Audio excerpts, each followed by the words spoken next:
قضائے عمری کے لحاظ سے آج کل بڑی سوشل میڈیا کے اوپر کچھ غلط روایات چلتی ہیں کہ جن کو لے کر لوگوں کو بتایا جاتا ہے کہ رمضان المبارک کی آخری جمعے کے اندر اگر آپ 4 رکعت نماز نفل پڑھ لیں یا 12 رکعت نماز نفل پڑھ لیں تو آپ کی ساری عمر کی قضائے نماز معاف ہو جائے گی۔ یہ باتیں بالکل غلط ہیں، اس کا شریعت سے کوئی تعلق نہیں ہے۔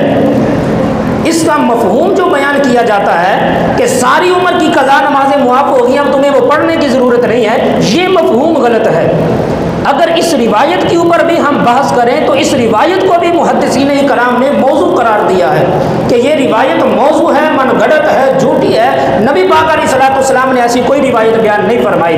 یہ میرے ہاتھ کے اندر موجود ہے اعلیٰ حضرت امام احمد رضا خان فاضل بریلوی رحمۃ اللہ علیہ کا فتاوی رضویہ شریف۔ اس کے اندر آپ سے سوال پوچھا گیا کہ رمضان المبارک کی آخری جمعہ میں عوام الناس امام کی اقتداء میں 5 وقتی نماز یعنی 5 نمازیں جو ہیں وہ بطور قضا کے وہ پڑھتے ہیں، تو آیا کیا اس سے ساری عمر کی قضا نمازیں معاف ہو جاتی ہیں؟ دوسرا سوال یہ ہوا کہ اگر کوئی شخص رمضان کے آخری جمعہ کو تمام عمر کی قضا نمازوں کی نیت سے قضائی عمری پڑھتا ہے تو کیا ساری عمر کی قضا نمازیں اس سے معاف ہو جائے گی؟ اب کیا اس کو نمازیں پڑھنے کی ضرورت نہیں؟ تو اس کا جواب دیتے ہوئے آپ نے ارشاد فرمایا فوت شدہ نمازوں کے کفارہ کے طور پر یہ جو طریقہ ایجاد کیا گیا ہے کہ قضائے عمری کے 4 نوافل پڑھ لیے جائیں تو ساری عمر کی نمازیں معاف ہو جاتی ہیں، آپ نے ارشاد فرمایا یہ بدترین بدعت ہے۔ فرمایا اس کے بارے میں جو روایت بیان کی جاتی ہے وہ بھی جھوٹی ہے، من گھڑت ہے، شریعت میں ایسی کوئی روایت موجود نہیں ہے۔ بلکہ اس کے مقابلے میں جو نبی پاک علیہ الصلوۃ والسلام نے روایات بیان فرمائی ہے وہ بخاری شریف کے اندر، مسلم شریف کے اندر اور مختلف کتب احادیث کے اندر یہ روایت موجود ہے۔ نبی پاک علیہ الصلوۃ والسلام نے ارشاد فرمایا من نسی صلاۃ فلیصلیها اذا ذکرها لا کفارۃ لها الا ذلک۔ فرمایا جو بندہ نماز بھول جائے تو جب اس کو نماز کے بارے میں یاد آئے کہ میری نماز چھوٹ گئی ہے، فرمایا فلیصلیها تو فوراً اپنی نماز کو پڑھ لے۔ اگر غلطی سے نماز چھوٹ گئی، قضا ہو گئی، فرمایا جب اس کو یاد آئے کہ میری نماز رہ گئی تھی تو فوراً اس کو ادا کرے۔ لا کفارۃ لها الا ذلک، یہ حضور علیہ السلام نے قضائے عمری کا رد فرما دیا۔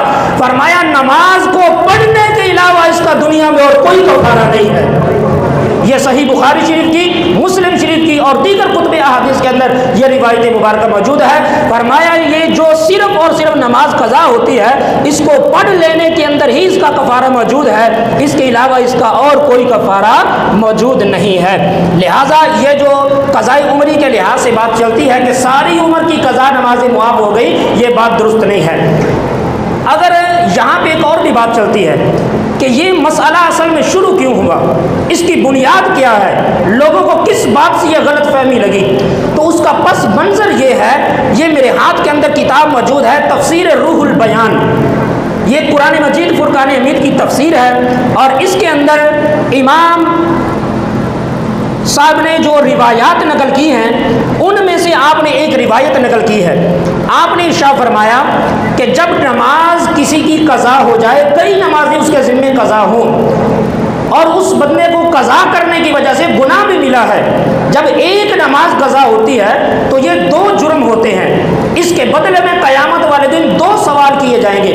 پہلا سوال یہ کیا جائے گا کہ تم نے نماز قضا کیوں کی، یعنی اس کو لیٹ کر کے کیوں پڑھا، پہلا یہ سوال کیا جائے گا کہ تم نے نماز کو لیٹ کر کے کیوں۔ دوسرا سوال یہ ہوگا قیامت والے دن اگر انسان نے قضا نماز نہ پڑھی ہوگی تو پھر اس کے اوپر دوسرا سوال یہ ہوگا کہ تم نے ایک تو قضا کر دی، اس کا بھی تمہیں گناہ، اور دوسرا پھر ساری زندگی تم نے پڑھی نہیں، اس کا بھی گناہ۔ یہ 2 سوال پوچھے جائیں گے کہ ایک تو تم نے چھوڑ دی، لیٹ کر دی، وہ کیوں کی، پھر دوسرا سوال یہ ہوگا کہ ساری زندگی تمہیں موقع بھی ملا تھا قضا کرنے کا تو پھر تم نے اس کو پڑھا کیوں نہیں، وہ جو تمہارے سر پہ بوجھ تھا اس کو اتارا کیوں نہیں۔ یہ 2 سوال کیے جائیں گے۔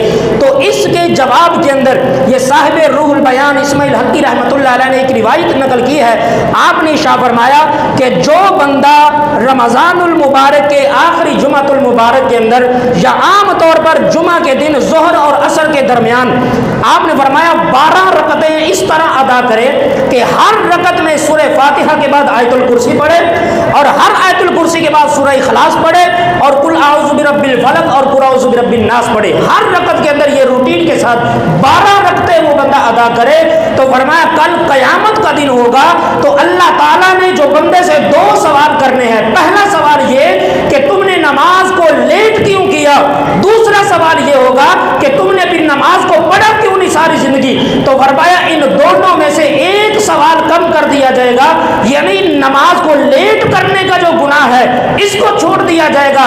لیکن اگر انسان نے نماز پڑھی نہ ہوگی ساری زندگی تو پھر دوسرا سوال اس سے پوچھا جائے گا کہ تم نے نماز ساری زندگی پڑھی کیوں نہیں, جب تیرے ذمہ قضا تھی تو اس کو ادا کیوں نہ کیا. فرمایا اگر کوئی شخص یہ 12 رکعتیں نماز کی ادا کر لے تو اللہ کی بارگاہ میں یہ امید کی جا سکتی ہے کہ اللہ اس سے جو پہلا حساب پوچھے گا کہ تم نے لیٹ کیوں کیا ہے, فرمایا اس گناہ کو اللہ اپنی رحمت سے معاف فرما دے گا.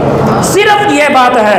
باقی یہ جو دوسرا مسئلہ ہے کہ قضائے عمری پڑھنے کے بعد ساری عمر کی نمازیں معاف ہو جاتی ہیں, یہ مسئلہ غلط ہے. آپ آگے چل کر ارشاد فرماتے ہیں, آپ نے یہاں فرمایا کہ صلاۃ التسبیح پڑھ لینے سے یا اس طرح کی 12 رکعات نماز نفل ادا کر لینے سے زندگی بھر کی نمازیں معاف ہو جائیں. فرمایا یہ بات غلط ہے اور سراسر غلط ہے.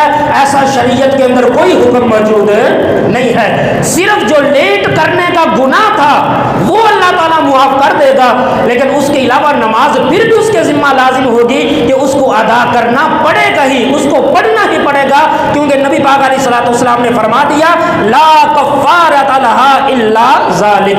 لہذا قضائے عمری اگر کوئی پڑھنا چاہتا ہے تو پڑھے, ممانعت نہیں ہے, لیکن اس کے ذہن کے اندر یہ بات ہونی چاہیے کہ اس قضائے عمری کی وجہ سے صرف نماز لیٹ ہونے کا گناہ معاف ہوگا, نماز معاف نہیں ہوگی, وہ پھر بھی مجھے پڑھنی پڑے گی.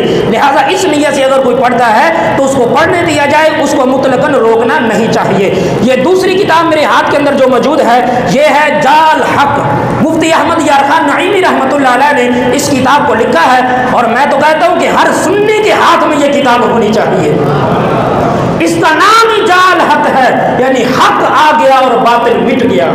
اس کتاب کو پڑھ کے دیکھیں, آپ کو پتہ چلے گا کہ اہل سنت و جماعت کے عقائد کیا ہے, ان کے دلائل کیا ہیں اور ہمارے جو عقائد ہیں کیا وہ غلط تو نہیں ہے. قرآن و حدیث کے اندر کون کون سی نصیں موجود ہیں کہ جن سے اہل سنت و جماعت کے عقائد ثابت ہوتے ہیں. ہر مسلمان کے گھر کے اندر یہ جال حق کتاب ہونی چاہیے. اردو بازار سے منگوائیں اور اپنے بچوں کو پڑھائیں, بچیوں کو پڑھائیں, خود پڑھیں, تاکہ آپ کو کم از کم اپنے عقائد کے اوپر عبور حاصل ہونا چاہیے کہ ہم اہل سنت و جماعت کے عقائد کیا ہیں, معمول و نظریات کیا ہیں اور ہم ان پر عمل کیوں کرتے ہیں. وہ سارے کے سارے بحث, وہ سارے دلائل اس کتاب کے اندر موجود ہے. جا الحق کے نام سے یہ کتاب ہے, تمام احباب اس کو پڑھیں. اس کے اندر بھی آپ نے جہاں پہ اذان کے درمیان انگوٹھے چومنے کی بحث کی ہے, اس سے پہلے آپ نے قضاء عمری کے حوالے سے یہ بات لکھی ہے. آپ نے شاہ فرمایا لوگوں یاد رکھنا کہ جب بندہ نماز قضا کرتا ہے اور قضا کرنے کا گناہ ملتا ہے, فرمایا صرف یہ گناہ معاف ہوگا قضاء عمری کے نماز پڑھنے سے, نمازیں معاف نہیں ہوگی, نمازیں پھر بھی اس کو پڑھنی پڑے گی. لہٰذا مطلقاً کسی کو قضاء عمری سے منع نہیں کرنا چاہیے, کیونکہ اس کو پڑھنا یہ بھی ایک نماز ہے. اور قرآن مجید فرقان حمید میں اللہ تعالیٰ نے شاہ فرمایا ارأیت الذی ینہا عبدا اذا صلی, کیا تم نے ایسے بندے کو نہیں دیکھا کہ جو نمازی کو نماز پڑھنے سے روکتا ہے. تو نمازی کو نماز پڑھنے سے روکنا یہ گناہ ہے, تو قضاء عمری بھی ایک نماز ہے. لہٰذا مطلقاً اس سے منع نہیں کرنا چاہیے. ہاں یہ اس کو بتانا چاہیے کہ اس کی وجہ سے صرف قضا کا گناہ معاف ہوگا, نمازیں معاف نہیں ہوگی. اگر تم نے نماز نہ پڑھی تو قیامت والے دن اس کا سوال پوچھا جائے گا کہ تمہیں موقع ملا تھا, تم نے نماز کیوں نہ پڑھی. لہٰذا یہ تمام احباب ذہن کے اندر رکھیں کہ جو ہمارا ایک رواج پڑ گیا ہے کہ بس یہ نمازیں پڑھ لو ساری زندگی کی قضائیں معاف ہو جائیں گی, تو یہ معاملہ درست نہیں ہے. اللہ تعالی ہم سب کو عمل کی توفیق عطا فرمائے. یہ 2 مسئلے میں نے عرض کر دیے.